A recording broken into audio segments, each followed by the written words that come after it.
प्रिय विद्यार्थियों नमस्कार। मेरा नाम प्रीतम सिंह शेखावत है। आप इस कक्षा को YouTube channel Hindi with Pritam Singh Shekhawat पर देख रहे हैं। आरपीएससी द्वारा आयोजित वरिष्ठ अध्यापक हिंदी भर्ती परीक्षा का पाठ्यक्रम हम इन दिनों इस चैनल पर पूर्ण कर रहे हैं और आज हम स्नातक स्तरीय पाठ्यक्रम के अंतर्गत विजयदान देथा जी की जो कहानी है उजाले के मुसाहिब, उसके विषय में बात करेंगे। कहानी की कथा वस्तु पर बात करेंगे और कहानी के मूल पाठ को पढ़ेंगे। देखिए, मेरा आप लोगों को ये सुझाव है कि कहानियों के मूल पाठ आप लोग जानते हैं कि ये पीडीएफ मेरी कक्षा होने के बाद Telegram channel Hindi with Pritam Singh पर जाएगी। टेलीग्राम चैनल भी इसी नाम से है, हिंदी विद प्रीतम सिंह। इस टेलीग्राम चैनल पर ये पीडीएफ जाएगी। पीडीएफ को प्रिंट निकालिए और बार बार पढ़िए।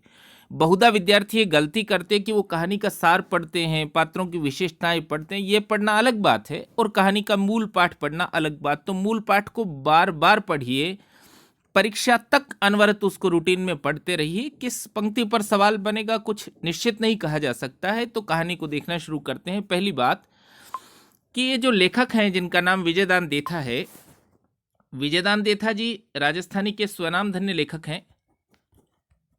राजस्थानी भाषा को अद्भुत पहचान दिलाने वाले लेखकों में से एक है विजयदान देथा जी। पुस्तकें और उपन्यास कहानियां उनकी बहुत हैं, पर सर्वाधिक प्रसिद्ध वो जिसके लिए हैं वो है बातारी फुलवारी। बातारी फुलवारी उनका जो परिचय है वो अपने टेलीग्राम चैनल पर मैंने भेज दिया है। परिचय पर अलग से हम कक्षा भी करेंगे, पर वो जो परिचय का निबंध भेजा गया है टेलीग्राम चैनल पर बातारी फुलवारी विजयदान देथा जी का, तो उसको आप बार बार पढ़िए। आपको लेखक के व्यक्तित्व का पूरा अनुमान होगा। जो बताने जैसी बात है, बातारी फुलवारी 14 भागों में है। ये इसलिए बता रहा हूँ विशेष रूप से कि बहुत सारी पुस्तकों में गाइड में भूलवश 12 भाग लिखा है, ये गलत होगा।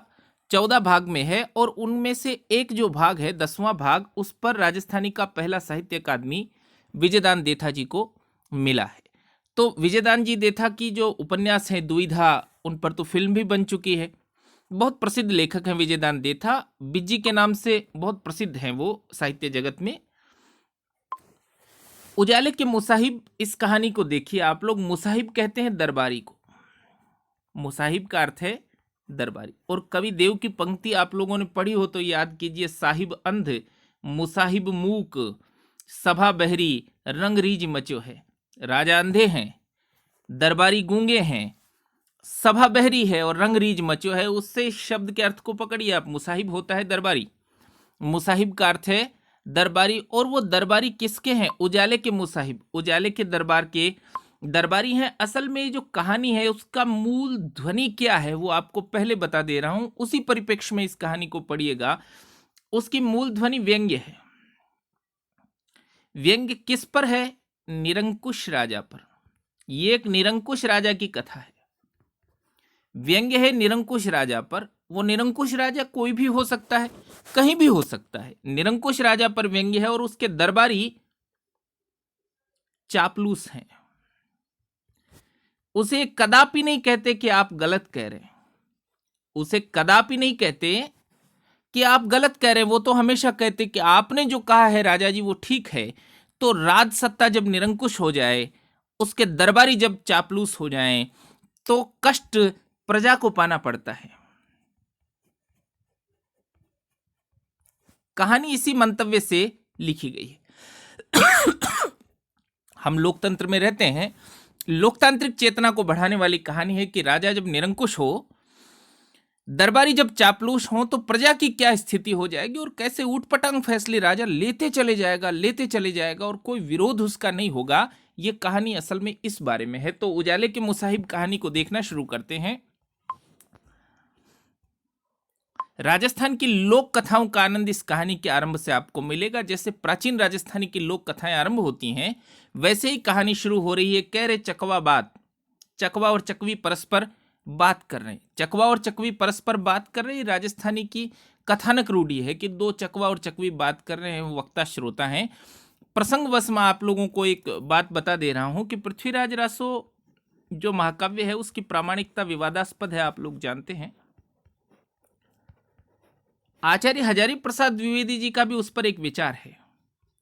हजारी प्रसाद जी का क्या विचार है कि पृथ्वीराज रासो के केवल वही अंश प्रामाणिक हैं जो शुक और शुकी संवाद से शुरू होते हैं। केवल उन्हीं अंशों को प्रामाणिक माना जाए जो शुक और शुकी संवाद से शुरू होते हैं, ऐसा हजारी प्रसाद द्विवेदी जी का मंतव्य है। तो कह रहे चकवा बात, हमारी कहानी किन दो पक्षियों की वार्तालाप से शुरू होती है? चकवा चकवी की बातों से। चकवी कहती है, कह रहे चकवा बात, कटे जो रात, घर बीती या पर बीती, घर बीती तो घर घर जाने, अपनी अपनी सब कोई ताने, पर बीती में परमानंद। ये हम सब लोगों पर व्यंग्य है। परबीती में परमानंद, तो व्यक्ति आलोचना करने में ही परमानंद का अनुभव करता है। सुनते ही कट जाए फंद, जैसी बुद्धि वैसी बोली, किसने मापी किसने तोली, जैसी मेहनत वैसा अनाज, खाए मुंह और अखियन में लाज। तो अमर अवधूत साईं सबको सुमति दे, कि एक था अनाम राजा। कहानी नाटकीय ढंग से आरंभ हुई है, आकर्षित करने वाला आरंभ है उसका। राजस्थान की पुरानी लोक संस्कृति में जो कहानी कहने वाले लोग हैं, वो कहानी को ऐसे शुरू करते हैं, कह रहे चकवा बात, कटे जो रात, घर बीती या पर बीती। देखिए, एक था अनाम राजा, यही एक प्रश्न बन रहा है। पहला प्रश्न तो आप लोगों को बता ही दिया है कि चकवा और चकवे के वार्तालाप से शुरू हो रहा है। दूसरी बात कि अनाम राजा, उसका कोई नाम नहीं है। आप लोग एक प्रसंगवश आप लोगों को फिर एक बात बता दे रहा हूं कि अब्दुल रहमान का जो संदेश रासक है, अद्दहमान की कविता है संदेश रासक, आप सब लोग जानते हैं। मेरा जो रिसर्च है एमफिल का, वो संदेश रासक पर ही है, इसलिए मैं खुद को रोक नहीं पा रहा हूं ये बात बताने से। संदेश रासक एक संदेश काव्य है और विरह काव्य है। देखिए, मैं फिर से पहले संदेश रासक की बात ही पूरी कर लेते हैं। संदेश रासक लेखक है अद्दहमान, अपभ्रंश की कविता है भाई। ये अद्दहमान होते होते अब्दुल रहमान हम उसे कहने लग गए। वास्तविक नाम उसका पुस्तक में अद्दहमान लिखा है, और वो भी कबीर की तरह जुलाहे हैं, तंतुआए हैं अद्दहमान। संदेश रासक जो अद्दहमान की कविता है, उसकी खास बात है कि वो संदेश कविता है। एक पत्नी अपने पति को संदेश भेजती है एक पथिक के साथ, और उस पूरी कविता में नायक जो है उसका कहीं नाम नहीं है, नायक अनाम है, नायक का कहीं कोई नाम नहीं है, नायिका भी अनाम है, उसका भी कहीं कोई नाम नहीं है, और पथिक भी अनाम है, उसका भी कहीं नाम नहीं लिखा। तो संभवतः मैंने जितनी कविताएं देखी हैं, जितनी कविताएं पढ़ी है, जितना साहित्य पढ़ा है, उनमें संभवतः ये पहला काव्य है इतना बड़ा संदेश रासक। लेकिन उसमें नायक, नायिका और पथिक तीनों के ही नाम नहीं है। बिना नाम ही वो चलते चले जाता है। वो पथिक चलने लगता है, नायिका कुछ और कहती है कि ये संदेश देना, ये संदेश देना, ये संदेश देना। किसी का नाम उस कविता में नहीं लिखा। तो अनाम लिखना पत्र को, ये भी कविता और साहित्य की एक शैली है। इसको देखिए, तो राजा, अनाम राजा, जिसका वही राग और वही बाजा, उसकी समझ का बोझ अतिशय भारी। समझ का बोझ अतिशय भारी। आप लोगों को प्रश्न पूछा जा सकता है क्या ध्वनि है? आप लोगों को पहले ही बता दिया है, व्यंग्य की ध्वनि है, राजा पर व्यंग्य है। एक पलड़े में राजा तो दूसरे में रैयत सारी। एक हिस्से में राजा, दूसरे में रैयत। रैयत का अर्थ होता है प्रजा। आप लोग तो इतिहास भी पढ़ते भाई, जानते रैयत वाली व्यवस्थाओं इत्यादि के बारे में। रैयत का अर्थ है प्रजा। तो एक पलड़े में राजा, दूसरे में रैयत सारी, इसका क्या मतलब है इसको समझिए। पंक्ति का मतलब है कि प्रजा कष्ट में है। पंक्ति का मतलब है प्रजा को कष्ट। अकेला राजा सारी प्रजा के बराबर कष्ट है उसको, बिन बुलाए क्यों कर मरता। देखिए कितना साफ संदेश है कि मरने का उसका नंबर ही नहीं आता। मरता क्यों? वह तो करता जो ही करता। राजा की जैसे इच्छा होती वैसे वैसे ही वो करता। जाता उसके दरबार में चुनिंदा 9 रत्न, 9 रत्न उसके दरबार में थे। और देखिए राजा क्या कह रहे हैं विजयदान देथा जी की, मर भी नहीं रहा है, बिना बुलाए क्यों कर मरता। वह तो करता सो ही करता, जैसी इच्छा थी वैसा करता। यानी राजा कैसा है? निरंकुश। इसको समझिए, राजा है निरंकुश, करता जो ही करता। इसका मतलब राजा की निरंकुशता दिखती है। देखिए आपकी गाइड या मैं या आपकी किताबें, ये सब आपको तब मदद कर सकेंगे जब आप भाव को पकड़ने की कोशिश करेंगे। साहित्य हृदय की भाषा है। जिसके दरबार में चुनिंदा 9 रत्न, मंशा मुताबिक सारे जत्न ही जत्न, अछूट हीरे मोती और अखूट खजाना। अखूट हीरे मोती और अखूट खजाना यानी अकूत। अखूट का अर्थ है अकूत, जो नहीं नापा जाने योग्य नहीं नापा जा सके, जो कभी खत्म ही नहीं होता। जैसा बढ़िया रूप वैसा ही बाना। बाना का अर्थ होता है वेशभूषा। देखिए, जैसा बढ़िया रूप वैसा ही बाना, तो बाना का अर्थ है वेशभूषा। ये तुक मिलाने के लिए लिखी गई बात है। कहूं झूठ फिर भी सच मानो, ये बात झूठी है, फिर भी तुम उसको सच मानो। कहूं सच उसको भी झूठ जानो, मैं सच कहूं तो उसको झूठ समझ लेना। बताऊं रात फिर भी दिन मानो, कहूं दिन तो उसे भी रात जानो। इन पंक्तियों से क्या पता चलता है? इन पंक्तियों से पता चलता है राजा का व्यवहार, राजा का ढंग क्या है। मैंने बता दिया, कहानी राजा की निरंकुशता के बारे में और उसके दरबारियों की चापलूसी के बारे में। आप कहानी पढ़ेंगे तो बात स्पष्ट होगी कि कहूं झूठ फिर भी सच मानो। राजा कह रहे हैं मैं झूठ बोलूं तो भी तुम सच मान लेना। मैं कहूं साँच तो उसे झूठ जाना, बताऊं रात फिर भी दिन मानो, कहूं दिन तो उसे भी रात जानो। सब उल्टा पुल्टा है उसका व्यवहार। उल्टे पुल्टे व्यवहार से मुझे प्रसंगवश याद आया है कि भारतेंदु हरिश्चंद्र का जो नाटक है अंधेर नगरी, भारतेंदु जी का अंधेर नगरी नाटक आप लोगों के लिए पढ़ने जैसा है। कम नाटक हैं जो साहित्य में इतने प्रचलित हुए हैं, जनजीवन से इतने जुड़े हैं। अंधेर नगरी, चौपट राजा, टके शेर भाजी, टके शेर खाजा, ये जो कहावत प्रचलित हुई है भारतेंदु हरिश्चंद्र के नाटक अंधेर नगरी से हुई है। इसको आप देखते रहिएगा, इसको जरूर पढ़िए जब भी आपको समय मिले। अंधेर नगरी तो लगभग अंधेर नगरी जैसा ही ढंग इस कहानी में, उजाले के मुसाहिब कहानी में है। देखिए, राजा की बुद्धि लीक तोड़कर बहती थी, लीक तोड़कर बहती थी, परंपरा से अलग सोचता था। दरबार के नौरत्नों की अक्ल हरदम छलकती रहती, वो भी अपनी अपनी बुद्धि लड़ाते।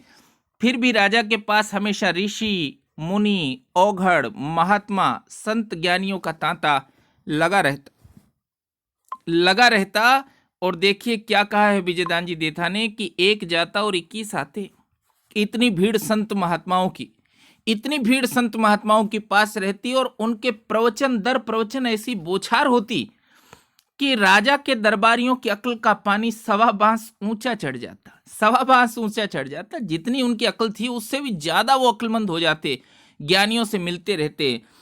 फिर तो वह कगार किनारे तोड़ कल कल करता, सारे राज्य की हवा की गति से फैल जाता। फिर उनकी जो बुद्धि है वो पूरे राज्य में फैल जाती। राजा का जैसा तैसा भी आदेश मिलता तो रियासत की तमाम प्रजा उस मुताबिक काम में जूझ पड़ती। राजा तो ऊटपटांग आदेश देता ही रहता है, क्योंकि पहले ही ज्ञानी है। फिर ज्ञानियों से मिलता है, प्रवचन का अर्थ निकालता है और थोप देता है प्रजा पर। राजा का जैसा तैसा भी आदेश मिलता तो रियासत की तमाम प्रजा उस मुताबिक काम में जूझ पड़ती। न कोई शंका न कोई विवाद, लोग कुछ पूछते ही नहीं। निरीह प्रजा तो राजा के हाथ पांव, वह ज्यों सोचे त्यों डोले। न कोई बूझे न कोई बोले, कोई बोल भी नहीं रहा, कुछ नहीं बोलता। राजा इतना निरंकुश, दरबारी इतने चापलूस और प्रजा कुछ बोल नहीं रही, तो कैसा अंधेर मचा है। जब प्रजा नहीं बोलती तो क्या हालत होती है, इस कहानी में हमको दिखाई पड़ेगा। देखिए, राजा और रैयत का अहोभाग्य, अहोभाग्य कितना बड़ा भाग्य कि एक बार साधु संतों,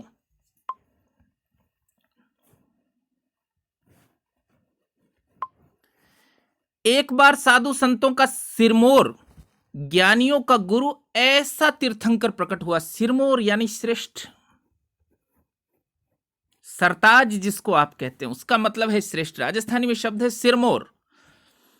सिरमौर ज्ञानियों का गुरु, एक तीर्थंकर ऐसा प्रकट हुआ कि राजा सहित तमाम दरबारियों की बुद्धि चकरा गई। मानो प्रत्यक्ष परमेश्वर ही अवतरित हुआ है। जिसने भी सुना सब काम छोड़कर उसका प्रवचन सुनने के लिए दरबार में हाजिर हुआ। सबका जीवन एक साथ ही सार्थक हो जाएगा। ऐसे ही प्रवचन करने वाले ज्ञानी हैं वो, कि लोग भाग भाग कर उनके पास वो सुनने के लिए आ रहे हैं। देखना शुरू करिए क्या कहा है उन्होंने।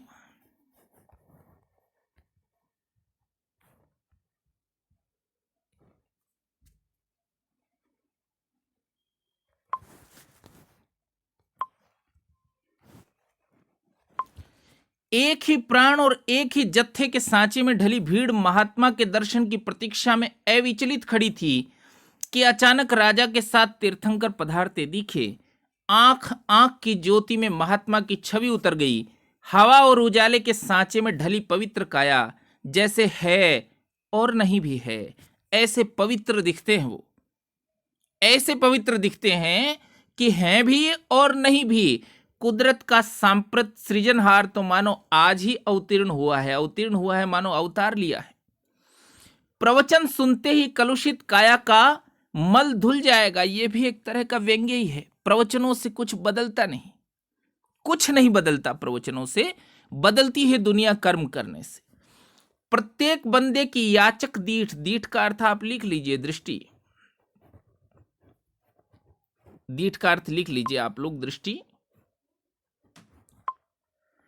महात्मा के चरणों में लौटने लगी। आशीर्वचन के उपरांत महात्मा के होठ खुले, जैसे स्वयं कुदरत ही अपने मुंह से बखान सुना रही हो। प्रजा के कानों में अमृत सा घुलने लगा। बिजली की लहरों के उन्मान महात्मा जी के श्रीमुख से शब्दों की आभा निश्रित हो रही है, निश्रित हो रही है, लिख लीजिए, निकल रही है। लहरों के उन्मान यानी लहरों के समान। और महात्मा जी का जो स्टेटमेंट है, महात्मा जी का जो कथन है, उसको हमें याद करना। निश्रित का अर्थ लिख लिया आपने, निकल रही है, उन्मान यानी समान। क्या कह रहे हैं महात्मा जी कि काले बहरे अंधियारे को मिटाकर तुम्हें संपूर्ण उजियारा जगमगाना है। अंधेरे को मिटाओ और उजाले की ओर जाओ। केवल चिरंतन प्रकाश ही, चिरंतन का अर्थ है शाश्वत, चिरंतन का अर्थ है शाश्वत, जो सदैव बना रहता है। चिरंतन प्रकाश से ही मनुष्य जीवन सार्थक होगा। अंधियारे में आंधी सूझती है, उजियारे में सब कुछ स्पष्ट नजर आता है। निर्धूम आलोक, निर्धूम यानी बिना धुएं का, लिख लीजिएगा। निर्धूम आलोक आत्मा के सम्मुख झिलमिलाने लगता है, जिसकी ज्योत के दर्शन नितांत अंधा मानुष भी कर सकता है। देखिए, महात्मा जी ने कहा कि उजाले को लाना है हमको, अंधेरे को हटाना है हमको, उजाले को लाना है। अंधियारे में जीना निपट अकारत है, सम्यक उजाले में मरना भी श्रेयस्कर है। इसलिए अंधियारे की हर घड़ी, हर पल मिटाने का प्रयास करो और अनंत उजियारे की अखंड ज्योत जलाओ। अधिक भागवत बांचने में सार नहीं। इस बखान के बहाने सूरज की यह दिव्य किरण तुम्हें सौंप रहा हूं। इसके चमत्कार से अभेद अंधियारे को मिटाने का प्रयास करना, तभी तुम्हारे अंतस का अकलुषित उजियारे का साक्षात्कार होगा। देखिए, महात्मा जी का कथन ध्यान से समझिए। महात्मा जी ने कहा उजाला भीतर से आएगा। अंतस का अर्थ है भीतर से, उजाला भीतर से आना। परम ब्रह्म की अनुभूति होगी। अंधियारा नरक की अमिट कालिमा है, अनिंद्य उजियारा स्वर्ग का प्रत्यक्ष रूप। जब तक सांस है मेरी बात को भूले नहीं, सबका कल्याण होगा। तो महात्मा जी ने कहा उजाला फैलाना है, भीतर का उजाला जो सदैव बना रहता है, जो अंधियारे को नष्ट कर देता है, अंधियारा रहता ही नहीं कहीं, ऐसा उजाला हमको लाना है। और देखिए इसके बाद क्या हुआ।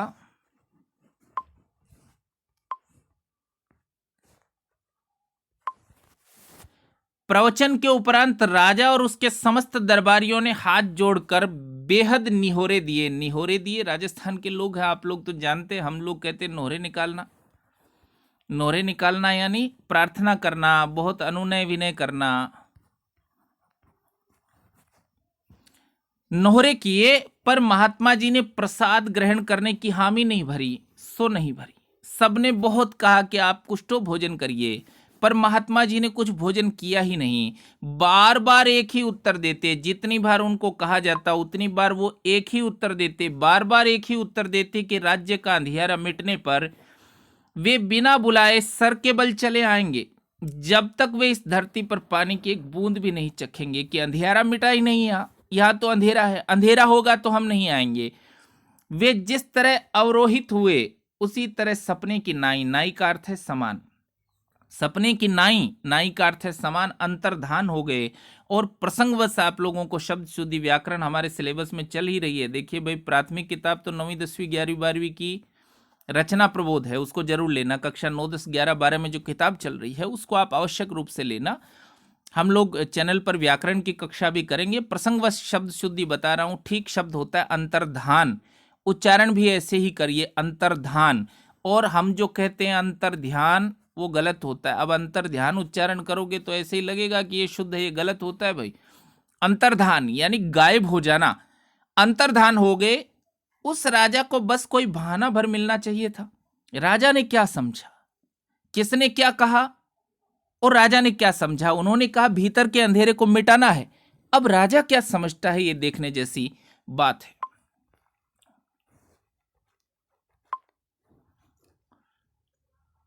फिर तो राजा को बस कोई बहाना भर चाहिए था। फिर तो उसके दिमाग में जुगनू झिलमिलाने लगे। बरसों के बाद ऐसा सुनहरा संयोग मिला तो वह गुरुमुखी राजा यानी गुरु के मुख से जिसने वचन सुने हैं, ऐसा राजा दूसरे ही दिन राज के 9 रत्नों और दरबारियों के साथ बैठकर अंधकार मिटाने की खातिर आमादा हो गया, तुल गया वो अंधकार मिटाने के लिए। सिंहासन, मुकुट और खजाना उसी दिन सार्थक होंगे जब चिरंतन प्रकाश की बधाई सुनकर महात्मा सोने की थाल में प्रसाद ग्रहण करेंगे। उसने कहा अब तो चिरंतन प्रकाश को लाना ही है, चिरंतन प्रकाश को लाना ही है।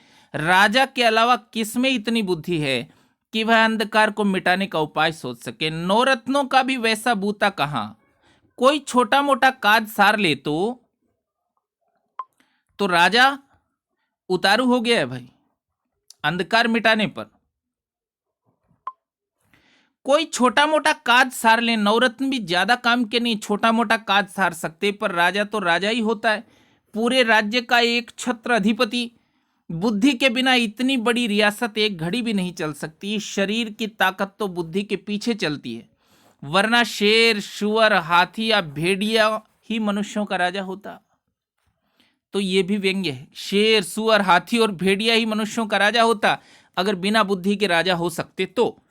घड़ी भर तक राजा, दीवान और 9 रत्न सभी चुपचाप विचार करते रहे कि उनके राज्य में अंधेरे को हमेशा के लिए कैसे खदेड़ा जाए।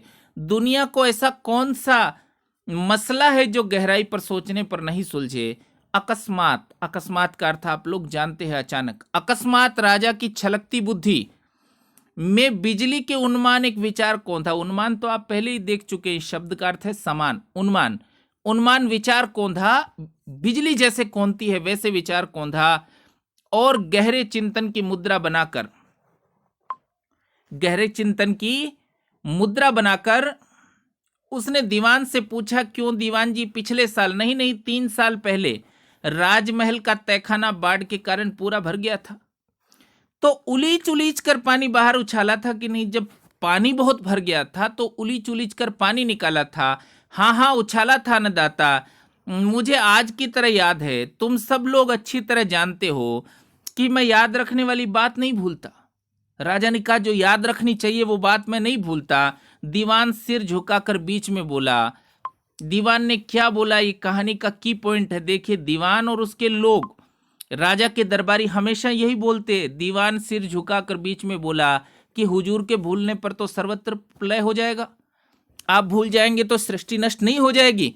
ऐसा दीवान ने बड़ी अच्छी सी बात राजा को कही। और राजा ने कहा मैं तो प्रवचन के दौरान ही महात्मा जी के मन की बात भांप गया था।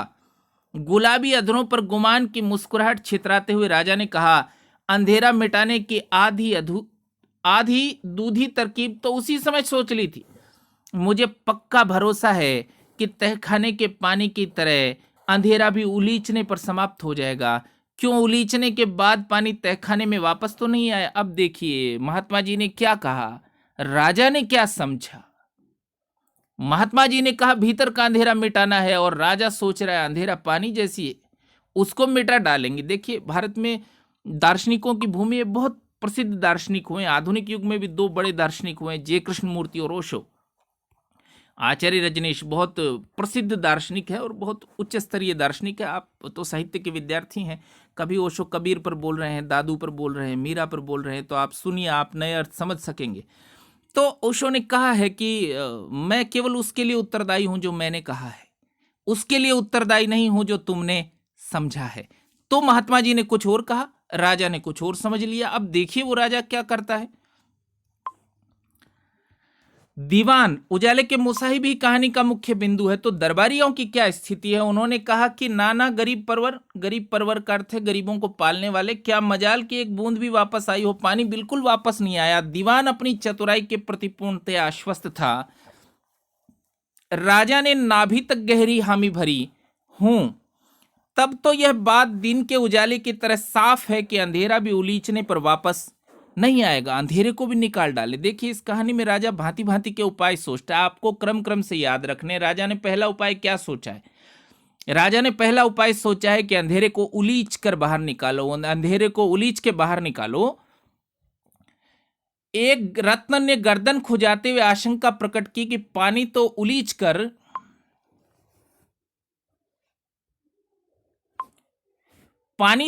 कर तहखाने के बाहर उछाल दिया, पर अंधेरे को कहां उछालेंगे? वह तो चारों दिशाओं में छाया रहता है।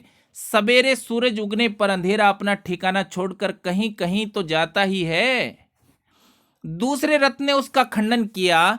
जरा सोच विचार कर जवाब दो, वह अपनी जगह छोड़ता है कि नहीं? हाथ छोड़ने पर ही तो ओझल होता है।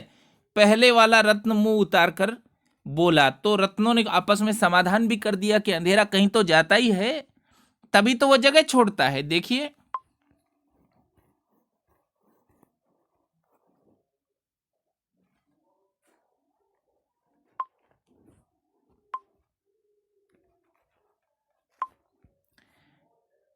ये गूढ़ बातें बेहद झीनी है, तुम इनका मर्म नहीं समझोगे।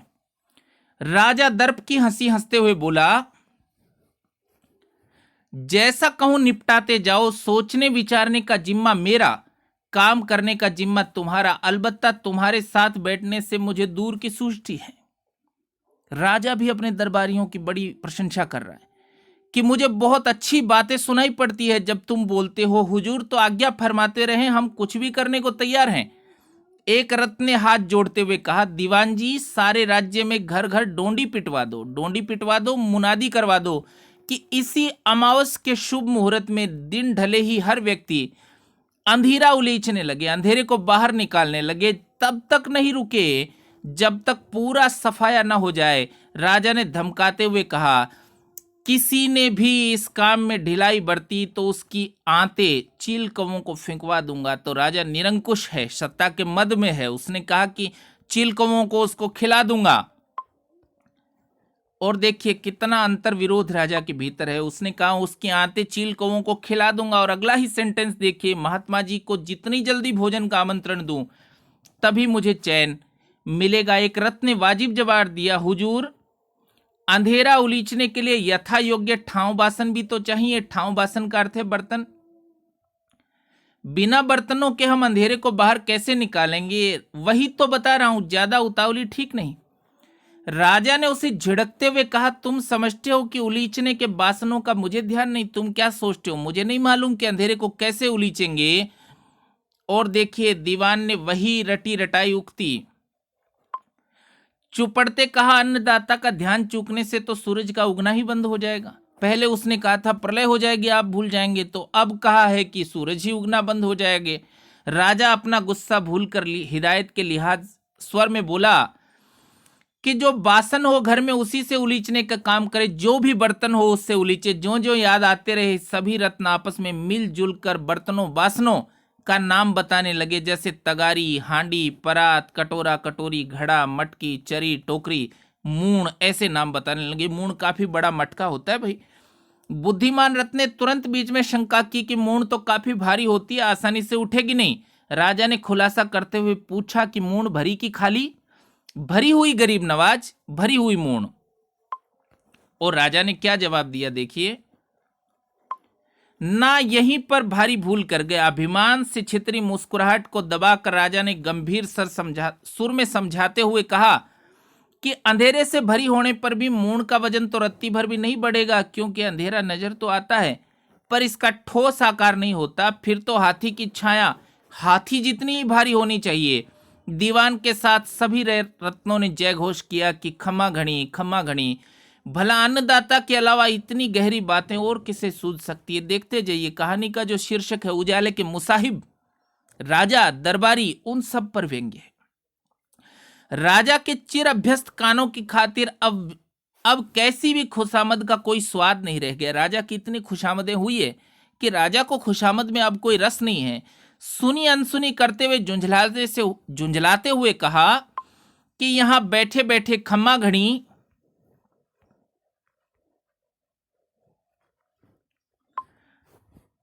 राजा ने कहा, यहां बैठे बैठे खम्मा घड़ी चिल्लाने से कुछ पार नहीं पड़ेगा। जितना जल्दी हो सके सारे राज्य में डोंडी पिटवाने का इंतजाम करो। जिस घर के आसपास अंधेरा नजर आएगा उसे भरपूर दंड मिलेगा। जिधर अंधेरा होगा उनको दंड मिलेगा। दीवान ने झुककर बंदगी की। तीसरे ही दिन घर घर खबर ना हो तो दीवानगिरी छोड़ दूंगा। आपका मंत्री रहूंगा ही नहीं, आपका प्रधानमंत्री रहूंगा ही नहीं। पर उसे दीवानगिरी छोड़ने की कभी जरूरत नहीं पड़ी। क्यों? क्योंकि वो चापलूस है। बल्कि समय समय पर पुरस्कार, सिरोपाव इत्यादि भी मिलते रहे।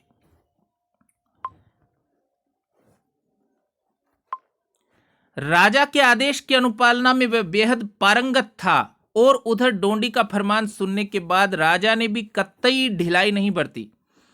अमावस की सांझ घिरते ही जिसके प्रजा ने भी, देखिए भूल की है मैंने, उधर डोंडी का फरमान सुनते ही प्रजा ने भी कतई ढिलाई नहीं की। अमावस की सांझ घिरते ही जिसके हाथ जो बासन पड़ा उसी से अंधेरा उलीचने में मुस्तैद हो गया। यहां तक आते आते चकवा किसी भी सूरत में अपनी हंसी नहीं रोक सका। खिलखिलाकर हंसी के साथ उसकी चोंच से चिंगारियां झड़ने लगी। हंसते हंसते कहने लगा, अब उस राज्य के सौभाग्य की क्या सीमा। 8 पहर 32 घड़ी फकत प्रकाश ही प्रकाश जगमगाएगा। इतने बरस से ये छोटी सी बात भी किसी की समझ में क्यों नहीं आई। दुगना काम निपटेगा। दुगनी रफ्तार से काम हो रहा है। देखिए, दुगना काम होगा। दिन में भी अब काम हो, रात में भी अब काम हो सकेगा। दिया जलाने की आफत मिट जाएगी। तेल का खर्चा बचेगा सो नफे में। मगर चोरों के मन में सनसनी जोड़ गई। चोरों को तो रात को ही काम है। अंधेरा मिट गया तो उन्हें जबरदस्त हानि पहुंचेगी। पर राजा के आदेश की भला कौन अवज्ञा कर सकता है।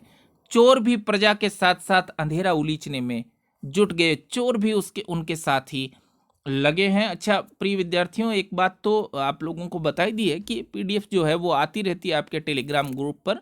और कक्षाएं कर रहा हूं मैं। वरिष्ठ अध्यापक का पूरा पाठ्यक्रम आपको कराने का प्रयास करूंगा। जो भी 3 4 5 कक्षाएं आपने देखी हैं, कैसी मालूम पड़ रही हैं, आपको उपयोगी लग रही हैं, उपयोगी नहीं लग रही हैं, क्या संशोधन हमको करना है, कक्षा कैसी दिखाई पड़ रही है आप लोगों को, इसको आप कमेंट करके जरूर बताएं ताकि मुझे पता चलता रहे कि बातचीत किस दिशा में जा रही है। राजमहल के इर्द गिर्द ही तूफान मच गया। इर्द गिर्द हो हल्ले का तूफान मच गया। आधी रात ढलने पर राजा को नींद सताने लगी तो दीवान को हिदायत देते हुए बोला। राजा को खुद को तो नींद आने लगी। उसने दीवान को क्या कहा, अब तो नींद के मारे मेरा जगना मुश्किल है, वरना सारी रात यह नजारा देखता। मगर तुम पूरे चौकस रहना। ऐसा ना हो कि मेरे जाते ही लोग ढीले पड़ जाएं। अंधेरे को उलीच उलीच के बाहर निकालो। नहीं अन्नदाता, सपने में भी ऐसी गुस्ताखी कोई नहीं करेगा।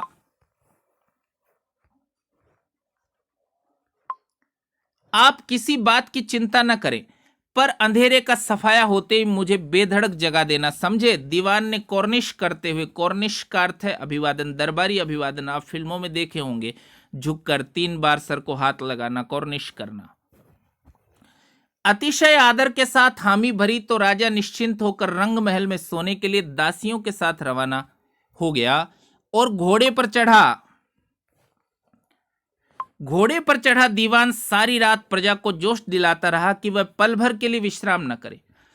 ऐसा शानदार काम दुनिया के किसी राजा ने आज दिन तक नहीं किया। यह बात तो अन्नदाता को सूझी जैसी ही सूझी। बुद्धि के सागर अपने हुजूर की बराबरी भला कर सकता है।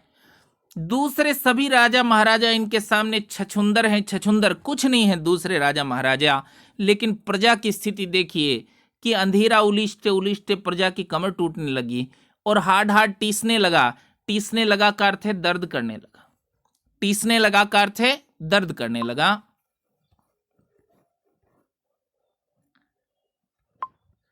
बाहें फटने लगी। बच्चे, बूढ़े, जवान, महिलाएं, कोई पीछे नहीं रहा। बड़ा काम तो सबके जुटने पर ही संभव होता है। सवेरे की मंगल वेला जब नगरवासियों को यह आशा बंधी कि उलीचते उलीचते आखिर अंधेरा काफी कम पड़ने लगा, तो उनके जोश को बड़ा सहारा मिला। वे चौगुने उत्साह से इस काम में तल्लीन हो गए। सचमुच राजा की बात एकदम सही निकली। ऐसे राजा की रैयत होना से बड़ा अहोभाग्य और क्या हो सकता है। देखते ही देखते अंधेरा तो बिल्कुल समाप्त हो गया।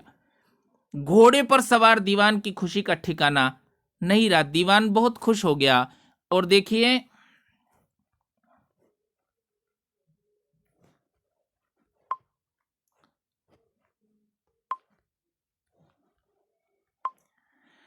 चरबादार को घोड़े की लगाम थमाकर वह सीधे रंग महल में जा पहुंचा। चरबादार मतलब रखवाली करने वाला व्यक्ति। बाहर खड़े खड़े ही जोर से फरियाद की कि अन्नदाता, अंधेरा तो एकदम नष्ट हो गया, पहाड़ों के आर पार दिखे जैसा प्रकाश हुआ हुजूर।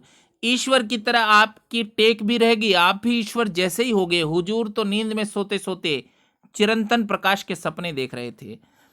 राजा अपनी हट पर अड़ा था और महात्मा अपने सिद्धांत पर डटे हुए थे कि सोने की बाजोट, बाजोट आप लोग जानते राजस्थानी लोग हैं, पर भोजन करने के लिए आप थोड़ा सरल शब्दों में उसको पाटा इत्यादि कह सकते हैं, चौकी कह सकते हैं, ज्यादा अच्छा शब्द है, सुसंस्कृत शब्द है चौकी। सोने की चौकी जिस पर भोजन किया जाए। देखिए, चौकी और थाल को अदेर परे हटा लो। अदेर परे हटा लो माने तुरंत परे हटा लो, बिना देर किए, वरना वे भूखे ही लौट जाएंगे। इस तकरार के बीच बधाई की गुहार सुनी तो वह सोने के पलंग से तत्काल उठ बैठा और उन्माद के आवेश में उछलते फांदते बाहर आया। चारों ओर गर्दन फुलाकर देखा, सर्वत्र उजाला ही उजाला। ऐसा तेज प्रकाश तो कभी नजर ही नहीं आया। समस्त दरबारियों के बीच राजा भी बावरे की तरह नाचने लगा। सारे राज्य में खुशी का समंदर हिलोरे भरने लगा। दीप दीप फटाफट दरबार जोड़ा। राजा ने दीवान, नौ रत्नों, दरबारियों से बार बार पूछा कि वे अच्छी तरह छानबीन करके बताएं कि आज वाले प्रकाश और पहले वाले प्रकाश में क्या अंतर है, कैसा है आज का प्रकाश, ये ठीक से देखकर मुझे बताइए। सभी सत्यवादियों ने संवेद सुर में कहा कि आज वाला प्रकाश बहुत श्रेष्ठ है, यही असली और सच्चा प्रकाश है। पहले वाला प्रकाश तो कुछ धुंधला धुंधला था। ऐसी अपूर्व निष्ठा और अथिक मेहनत से उलीचने के बाद उजियारे की चमक में क्या खामी। पहले वाले प्रकाश पर छिपे हुए अंधियारे की छाया पड़ती थी। आज के प्रकाश में तो कुदरत का रूप ही बदल गया, मानो कुदरत प्रमुदित होकर, प्रमुदित यानी प्रसन्न होकर, आनंद में सरोबार। राजा ने खूब दान पुण्य किया। फिर चतुर दीवान को आदेश दिया कि जहां कहीं भी हो उन महात्मा को लाने के लिए 100 घोड़े दौड़ाए जाएं। उनके चरण पखारने पर ही जीवन सार्थक होगा। एक रथ ने धीमे धीमे कहा, हुजूर 2-3 दिन तो इस प्रकाश की जांच पड़ताल कर लेते, कैसी बहकी बहकी बातें कर रहे हो। राजा ने टोक कर कहा कि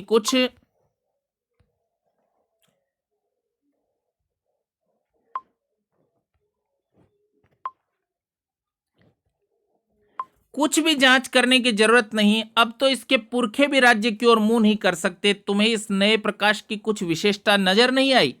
नजर तो आई अंदाता, लेकिन दीवान ने हंसकर टालते हुए कहा, लेकिन वेकिन का कोई लफड़ा नहीं, अभी एक दिन और तो दिन। दूसरे रथ ने उसकी बात का विरोध करते रहा, रात होने पर ही दिन का हिसाब रहता है। अब तो 8 पहर फकत उजाला ही उजाला जगमगाएगा। अब तो न रात होगा न दिन। इस बात का ध्यान राजा को भी नहीं था। समझदार रत्न की राय सुनते ही राजा ने जोशियों को, जोशी यानी ज्योतिषी, जो पंचांग देखने वाले लोग हैं, ज्योतिषी को खरी हिदायत दी कि वे घड़ियों की गिनती के हिसाब से वार तिथि का लेखा जोखा रखे, वरना बहुत झमेला पड़ जाएगा। किंतु जोशियों का सौभाग्य की झमेला पड़ने की नौबत नहीं आई। उजाले की खुशियां मनाते मनाते दिन तो चटपट बीत गया। हमेशा की तरह पश्चिम दिशा की गोद में सूरज धीरे धीरे समाने लगा तो एक साथ सबके मुंह उतर गए। सबको लगा सूरज तो डूब रहा है। मगर राजा का बुलंद हौसला कि उसने हार नहीं मानी, दरबारियों को धैर्यपूर्वक समझाते हुए कहने लगा, युग युगांतर से यह चिर अभ्यस्त अंधेरा हमारा आसानी से पीछा नहीं छोड़ेगा। तुम सभी जानते हो, गुमशुदा गाय भी एक बार पुराने खूंटे पर लौट जाती है, मगर अंधेरा भी कम ढीठ नहीं है, पर हमेशा की तरह उलीचने से जरूर हार थकेगा, पस्त होगा। दीवान जी, इस काम को मुस्तैदी से चालू रखो, जो हुक्म अंदाता। लेकिन कुदरत तो दीवान और दरबारियों के उन्मान, देखिए उन्मान पसंद का शब्द है उनका, समान राजा का लिहाज नहीं रखती। कई पखवाड़ों तक पहला उपाय जो किया अंधेरों को उलीचने का, कई पखवाड़ों तक उलीचने के उपरांत भी अंधेरे का सफाया नहीं हुआ। वह तो प्रतिदिन सूर्योदय के साथ लोप हो जाता और उसके अस्त होते ही अपना विकराल रूप लेकर प्रकट हो जाता। आखिर उसकी हठ धर्मिता के सामने राजा को भी झुकना पड़ा, मगर अभी तो फकत, फकत का अर्थ है केवल, फकत का अर्थ है केवल। एक ही उपाय गलत साबित हुआ, यूं चुपचाप बैठने से राजा का काम नहीं चलता, कुछ न कुछ तरकीब तो फिर सोचनी होगी। बेचारी तरकीब का क्या, बूता की राजा के सोचने पर भी नहीं सूझे। उस दिन उस राजा को अपने दीवान और नौरत्नों पर बेहद अभिमान था। वैसे धुरंधर विद्वान किसी दूसरे राज्य में नहीं थे, और न उस जोड़ का राजा दुनिया में कोई था। सबके साथ बैठकर राजा फिर अंधेरा मिटाने का उपाय सोचने लगा। मनुष्यों की बुद्धि का अन्य प्राणियों से कोई मुकाबला नहीं, इस पर राजा की शान तो कुछ और ही है। स्वयं ईश्वर भी उसकी मान मर्यादा का ध्यान रखता। दरबारियों को भी नए नए उपाय सूझते, पर राजा को कुछ भी सुझाव देने, दरबारियों को देखिए उपाय सूझ रहे हैं, पर राजा को कुछ भी सुझाव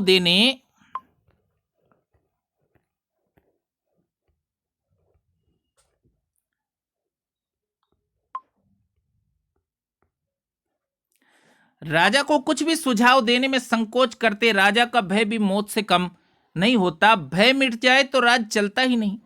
सचमुच भय के बगैर तो प्रीत भी नहीं होती। तो नया उपाय सोचने की करामात राजा के अलावा पंडितों में भी नहीं थी। उन्होंने राजा को ही सोचने दिया।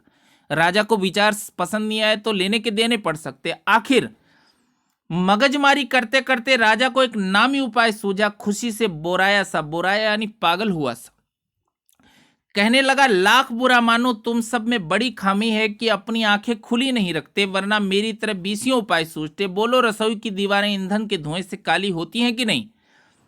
क्यों नहीं होती? दीवान के साथ नौरत्नों ने भी जवाब दिया। सफेद दीवार देखते देखते काली शाह पड़ जाती है अन्नदाता, और वे काली शाह दीवारें वापस सफेद कैसे होती हैं? तो लोगों ने बताया, कैसे क्या हुजूर? 2-3 बार कूंची से कलई पोतने पर, कलई तो आप लोग जानते हैं रंग। राजा ने परिहास से मुस्कुराकर कहा, अब भी नहीं समझे? राजा के मन का भेद उसके बिना कहे ही सब कुछ समझ जाते। फिर भी न जाने किस मजबूरी के साथ दीवान को कहना पड़ा, नहीं हुजूर, आपकी बुद्धि हम जैसी कहाँ चलती। हमारी बुद्धि आप जैसी कहाँ चलती है? तो सारी बात खुलासा करके समझानी होगी। राजा ने गुमान की मुद्रा में कहा, बताओ अंधेरा क्या है? बड़ा कठिन सवाल था। सभी दरबारी एक दूसरे का मुंह जोने लगे। तो दीवान ने हिम्मत जुटाकर कहा, अंधेरा तो अंधेरा ही है गरीब परवर।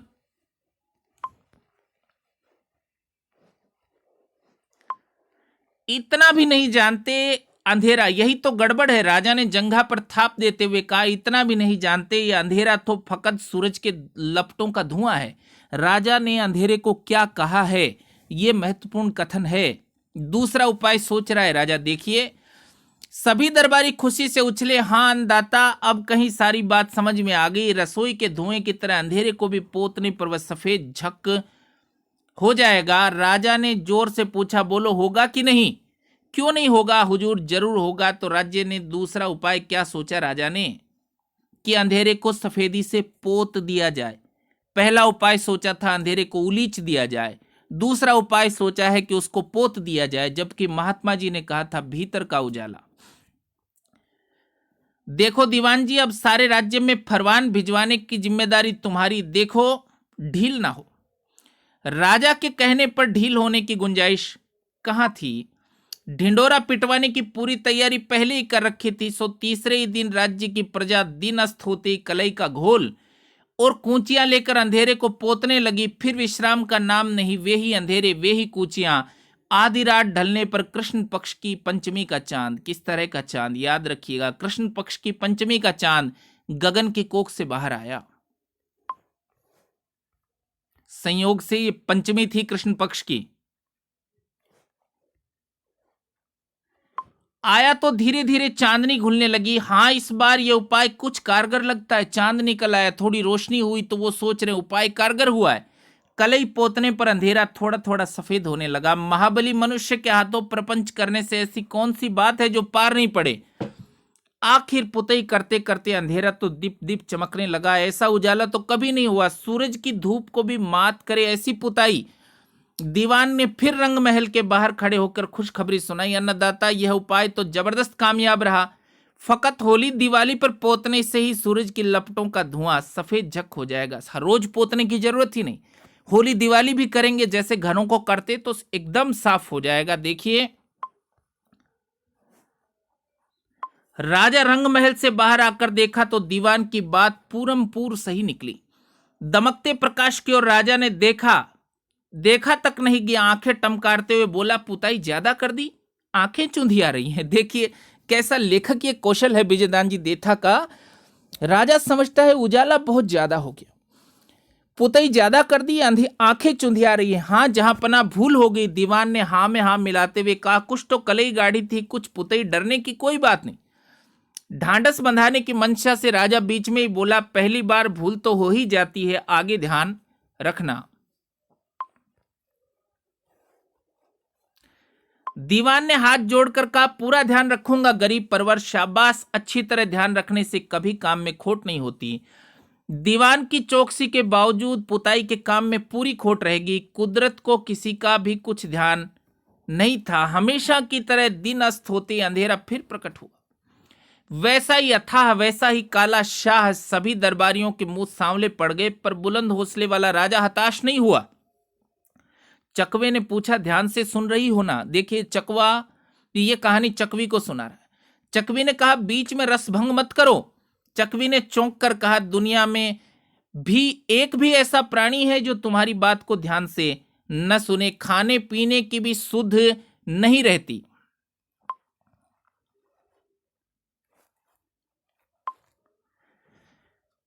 और यह बात तो कानों के बिना भी सुनी जा सकती है, बस कहते जाओ मैं सुनती रहूं और सुनती रहूं। चकवे के कंठ में कितनी बातें धंसी हुई थी। जीवन सहचरी के मुंह से ऐसी प्रशंसा सुनकर उत्साह में उफान आ गया।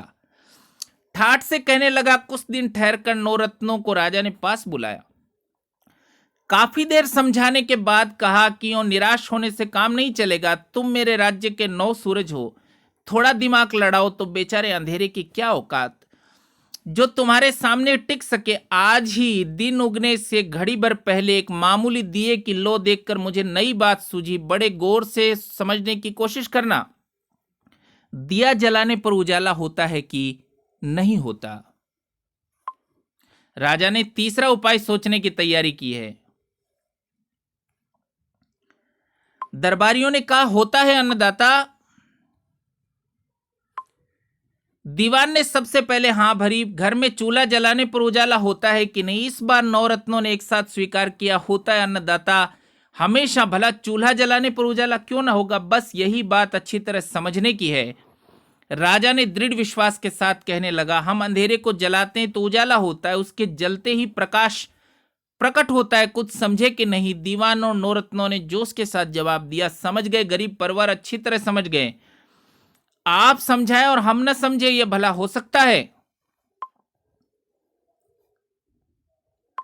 तो ढील किस बात की? राजा उतावली दर्शाते हुए बोला, मेरे राज्य में लाखों आदमी है, यदि हर आदमी दोनों हाथ में मशाले लेकर अंधेरे को जलाने लगे तो मुट्ठी भर राख भी नहीं बचेगी। राजा को तीसरा उपाय क्या सूझा? तीसरा उपाय सूझा कि उजाले को हम उजाले से अंधेरे को मिटा देते। पूरा नष्ट होने के बाद वह चूं तक नहीं करेगा। अब देखिए, दीवान ने फिर वही कहा, हां गरीब नवाज, ये उपाय तो वाकई बेमिसाल है। बस राज्य में डोंडी पिटवाने की देर है, फिर तो अखूट आलोक हरदम जगमगाता रहे। इतना ही कहकर दीवान तो अदेर वहां से रवाना हो गया। उसके जी को भी कम बवाल नहीं। राज्य का फरमान जारी होने पर किसकी हिम्मत जो विरोध करे। सारे राज्य की रैयत दोनों हाथों में मशाले लेकर अंधेरे को जलाने लगी। सो सवेरे तक जलाती रही। पैरों पर खड़े हो सकने वाले बच्चे भी उस महायज्ञ में शामिल हो गए। मनुष्य इतना प्रपंच करे तो कुछ भी असंभव नहीं। अंधेरा तो जलकर भस्म हो गया और आह तक भी नहीं भर सका। अंधेरा पूरा नष्ट हो गया।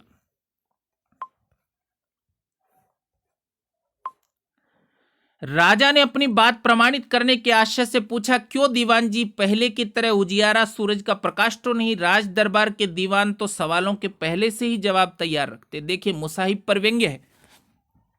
हाथ जोड़कर बोला, नहीं जहांपना, हरगिज नहीं। ऐसे सूरज की ऐसी सूरत है कहां? वह तो सांप्रत यानी प्रत्यक्ष जले हुए अंधेरे का उजाला है। सांप्रत का अर्थ है प्रत्यक्ष। फिर तो उसने नौरत्नों की ओर देखकर पूछा, क्यों, आपको भी कुछ फर्क नजर आ रहा है कि नहीं? फर्क है तो नजर क्यों नहीं आएगा? नौरत्न एक साथ गर्दन हिलाते हुए बोले, इस तरह जला हुआ अंधेरा तो अब शायद ही जिंदा हो सके। हमने तो अंधेरे को जला दिया, अब शायद वो जिंदा नहीं हो सकेगा। दीवान और नौरत्नों के अड़िग विश्वास से राजा को भी अपने उपाय पर भरोसा हो गया, शायद दान पुण्य और निछरावल के भरोसे और भी दृढ़। इस उद्देश्य से राजा के दान पुण्य में कोई कसर नहीं रखी और न निछरावल में। निछरावल यानी न्योछावर, दान इत्यादि करना, दक्षिणा देना, पैसा लुटाना, आप समझिए लुटाना। शादी ब्याहों में होती है निछरावल, देखिए निछरावल।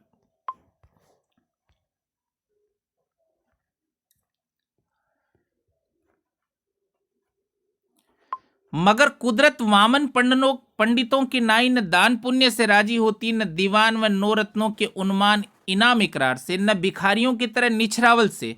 वह तो अपनी मति से चलती है, लेकिन कुदरत कैसे भी राजी नहीं होती, अपनी गति से घूमती है। अपने निर्दिष्ट पर सांझ होते ही पूनम का चांद उगा, होले होले चांदनी की आभास सर्वत्र फैलने लगी। दीवान, नौरत्नों और दरबारियों ने सोचा कि अंधेरे को पूरा जलाने में थोड़ी खामी रह गई। 5-7 बार अच्छी तरह जलाने से राजा की तरकीब निसंदेह कारगर साबित होगी, इसमें कोई मीन मेख नहीं, कोई कमी नहीं। आखिर अंधेरे को जलाने का उपाय भी व्यर्थ हुआ, सभी दरबारियों के मुख पर कालिक पोत गई। ये तीसरा उपाय भी खाली गया, पर राजा का तेजस्वी मनोबल रंच मात्र भी मलिन नहीं हुआ। वह नया उपाय सोचने लगा, भला ऐसी कौन सी गुत्थी है जो मनुष्य के चाहने पर भी न सुलझे। कुछ दिन अकेले सोचते सोचते उसे एक नई युक्ति सूझी। अब अगला उपाय, चौथा उपाय, सूझते ही वह आश्वस्त होने के लिए समस्त दरबारियों की विशेष बैठक बुलाई। दीवान और नौरत्नों को अपनी समझ पर भले ही अविश्वास हो, किंतु राज्य के एक छत्र अधिपति की सूझबूझ पर 21 आना भरोसा था। राजा ने भूड़ते ही पूछा, बोलो, हाथी में जबरदस्त ताकत होती है कि नहीं? होती है अन्नदाता, उसमें बेजोड़ ताकत होती है, फिर भी सांकल से बांधने पर उसे काबू किया जा सकता है या नहीं?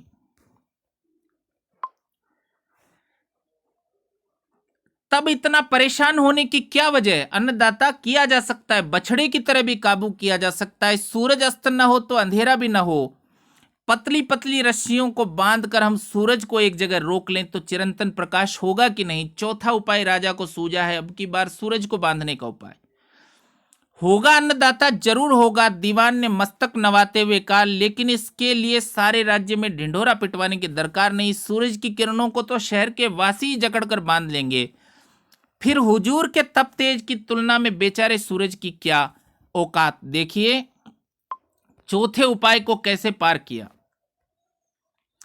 जो जो शासन की बागडोर ढीली पड़ती गई, दीवान की चाटुकारिता सीमा का अतिक्रमण करने लगी। देखिए उजाले के मुसाहिब दरबारियों की स्थिति को दिखा रहा है, पर कुदरत न किसी राजा की खुशामद करती है न उसका अंकुश मानती है। वह तो अपनी मति से चलती है, अपनी गति से घूमती है। शहर के तमाम नागरिकों ने सूरज की किरणों को बांधने का खूब प्रयत्न किया, पर सब अकारत। न उसके तप तेज में कमी पड़ी, न उसके नित नेम में। वह तो हमेशा की तरह समय पर पश्चिम में डुबकी लगाकर अदीठ हो जाता। उसके अदीठ होते ही अंधेरा सांवला रूप धरकर धीरे धीरे आकाश में व्याप्त हो जाता।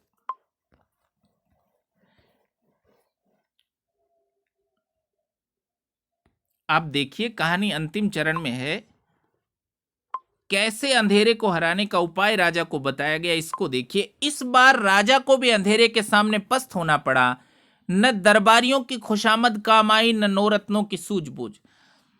तत्पश्चात राज्य का एकमात्र अधिष्ठाता होते हुए राजा ने विख्यात पंडितों को बुलाकर पूछा, आज दिन तक मेरा कोई उपाय अकारत नहीं गया, इस बार क्या अनहोनी हुई? मेरे नक्षत्र अचानक इतने खराब कैसे हो गए? अच्छी तरह पंचांग देखकर मायना बताओ।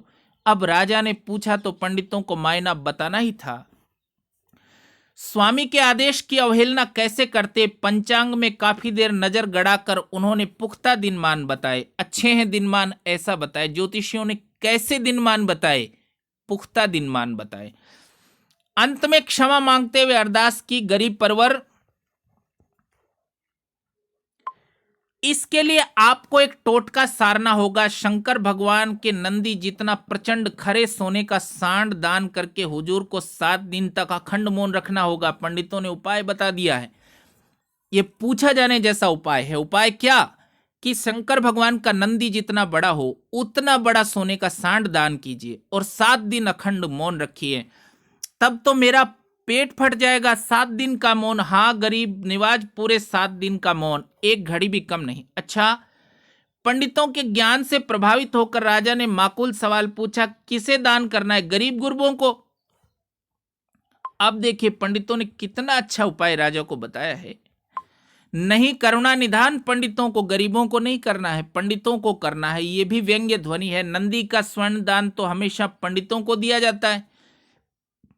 फिर हुजूर के दिल में गरीबों के लिए दया माया हो तो गणेश भगवान के चूहे का दान। गरीबों को देना है तो गणेश जी का चूहा दीजिए, पंडितों को देना है तो नंदी दीजिए सोने का।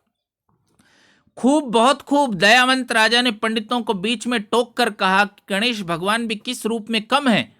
शंकर जैसा ओघड़ पिता और पार्वती जैसी ममतामयी मां। राजा धर्म कर्म में दिलचस्पी रखने वाला राजा है। अब देखिए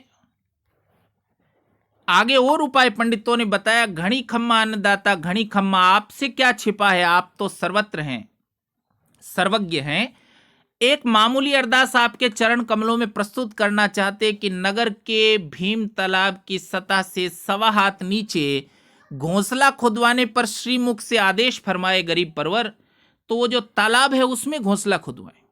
देखिए असंभव उपाय बताया, असंभव काम अंधेरा मिटाना। और असंभव ही पंडितों ने उपाय बताया कि तालाब में घोंसला खुदवाइए और उन घोंसलों में शकुन चिड़िया अलग अलग 7 अंडे देगी, तब से आपका कोई उपाय व्यर्थ नहीं जाएगा। फिर तो सूरज को हथेली पर खिलाएं, अन्नदाता की मर्जी, और चांद को ठोकर मारकर उछालें तो हुजूर की इच्छा। पंडित चतुर हैं। उपाय बताया कि तालाब की सतह से 1.25 हाथ नीचे घोंसला खुदवाएं। बात के बीच में सहसा चकवे ने खिजाने की मंशा से पूछा, रात अब ढलने को है, तुझे नींद तो नहीं आ रही? अपने पति की अक्ल पर गुमान करती हुई चकवी बोली, ऐसी उम्दा बात सुनकर नींद की भी ऊंग उड़ जाए, भला मेरी पलकें क्यों कर झपक सकती हैं। अपनी सुमधुर वाणी में चकवा आगे कहने लगा, राजा ने अपने पंडितों के पंचांग पर पक्का भरोसा है। उस दिन शुभ दिन की मंगल वेला से ही हजारों हजार चाकर, इतने इतने नौकर क्या करने लगे, तैनात हुए। सो आज दिन तक भीम तालाब के पानी में 7 घोंसले खोदने का अविरल प्रयास कर रहे हैं। इतने नौकर लगे कि पानी में घोंसला खोदें, और खोद रहे हैं। न जाने कब पानी में घोंसले खोदें, कब शकुन चिड़िया उनमें अलग अलग अंडे दें, कब राजा का उपाय सफल हो। पंडितों के ज्ञान पर राजा को पूरा विश्वास है। तो ये टोटका संपन्न होने पर उसके राज्य में चिरंतन प्रकाश जगमगा उठेगा। प्रकाश के लिए 4 उपाय राजा ने किए, और फिर पंडितों ने उपाय बताया कि तालाब में घोंसले खोदिए। तो राजा के हजारों हजार नौकर पानी में घोंसले खोदने का प्रयास कर रहे हैं। ये राजा की निरंकुशता को, दरबारियों की चापलूसी को और प्रजा के मौन रहने को दिखाने वाली कहानी है। मनुष्य की आस्था और विश्वास ही बड़ी बात है। हम पंछी जानवरों की क्या हस्ती कि उसके विश्वास पर संदेह करें। बस इतनी सी बात और इतनी सी रात, अब सो जाएं तो बिना सुने ही मैं राजा के शानदार सपनों का सुराग लगा लूं। यह तो उसके जागते समय की कहानी है। चकवे ने कहा, ये तो वो जाग रहा है तब की कहानी है, वो सो के जो सपने देखेगा उसके भी मैं सुराग लगा लूंगा अगर हम थोड़ी देर सो जाएं। ये कहानी है उजाले के मुसाहिब। इसको बार बार पढ़िए। ये PDF आपको Telegram channel Hindi with Pritam Singh पर उपलब्ध है। आप सभी लोगों को बहुत बहुत धन्यवाद।